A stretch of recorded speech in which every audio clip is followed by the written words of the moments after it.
this country right now we have this phenomena of the positive thinking, that our whole existence is created by the way that we think. And you said earlier that there were so many things that were involved in the creative process and our creative experience. Can you elaborate on that a little bit?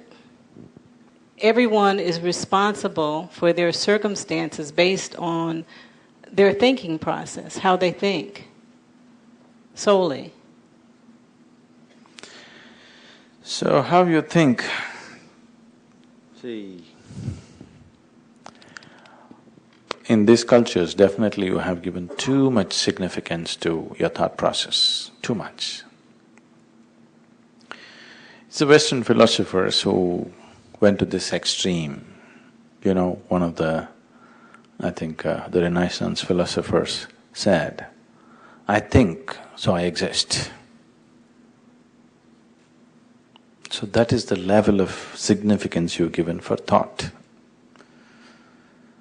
But you tell me, from your own simple sense, you tell me, which is true?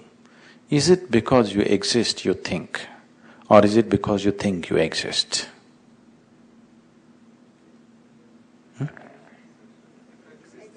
Because you exist, you think, isn't it?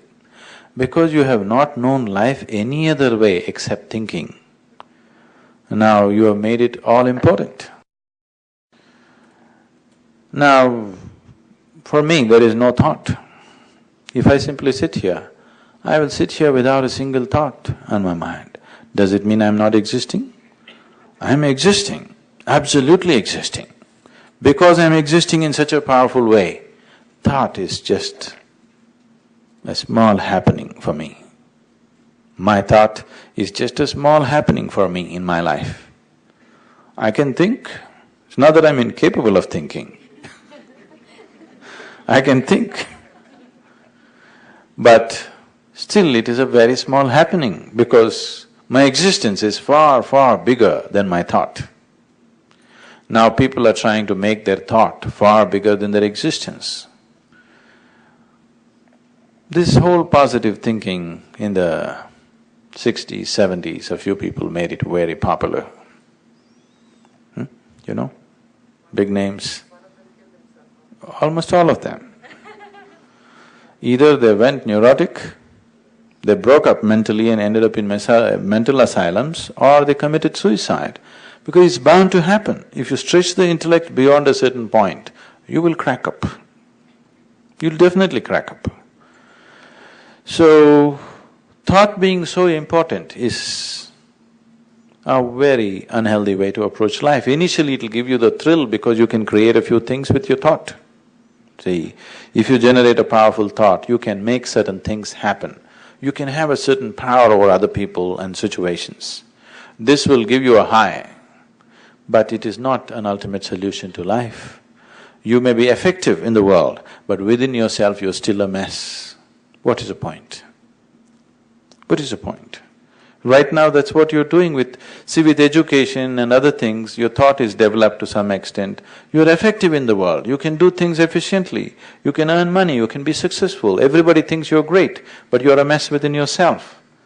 This is happening to lots of so-called successful people, isn't it so? Yes? You see all the stars in the world, the whole world worships them and they think they're great, but most of them are just breaking down, isn't it? Looking good, you want to look good in 10 people's eyes. That's not going to change the experience of your life. If you sit here, you're absolutely blissful. This is what changes the experience of your life. What somebody else thinks about you, why is it so important? Or what you think about yourself, why is it so important? Whatever you think about yourself, whatever the whole world thinks about you, has no existential relevance. Whatever you're thinking right now has no existential relevance. It is only psychological relevance, maybe social relevance, but no existential relevance, isn't it so? Can I tell you a joke? Are you okay? Any kind of joke? No. Once it happened, Pope died. Not this one, previous one. Pope died, and naturally, he went to heaven. He came to the gates of heaven. There's Saint Peter, sitting on a tall security stool, smoking a Cuban cigar. It's not banned there.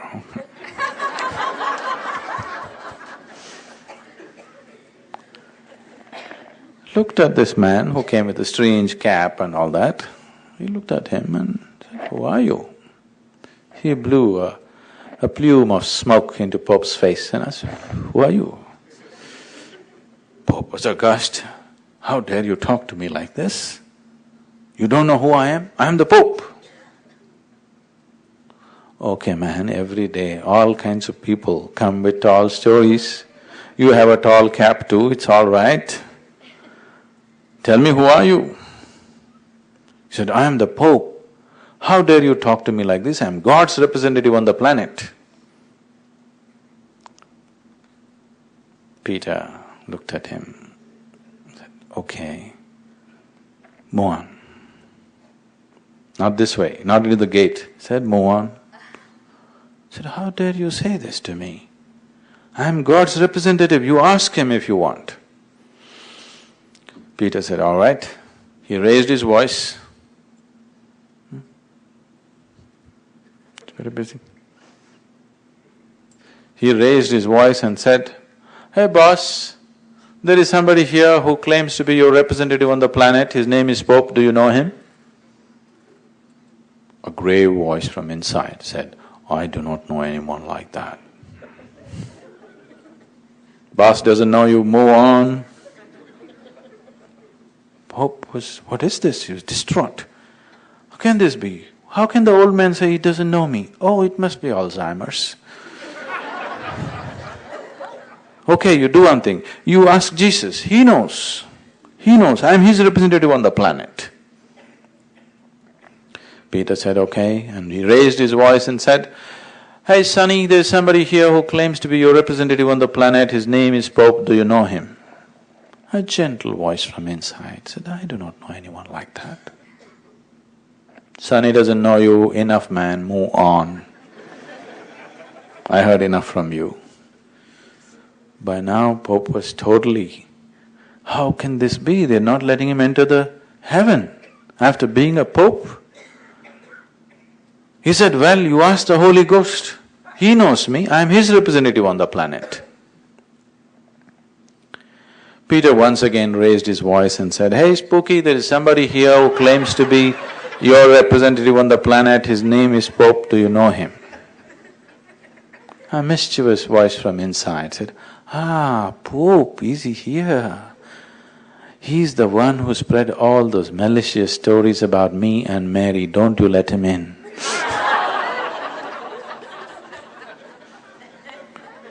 What you think, you can think whatever you want, I can think whatever I want. The whole world can think something about me. It has no existential relevance. It has only psychological and social relevance. So when we say a spiritual process, we are talking about an existential dimension, not a psychological dimension, not a social dimension. So, with thought, if you generate a certain amount of powerful thought, you can create certain life situations around you. But with that, you cannot know the ultimate. But there is something within you which wants to expand and know, isn't it?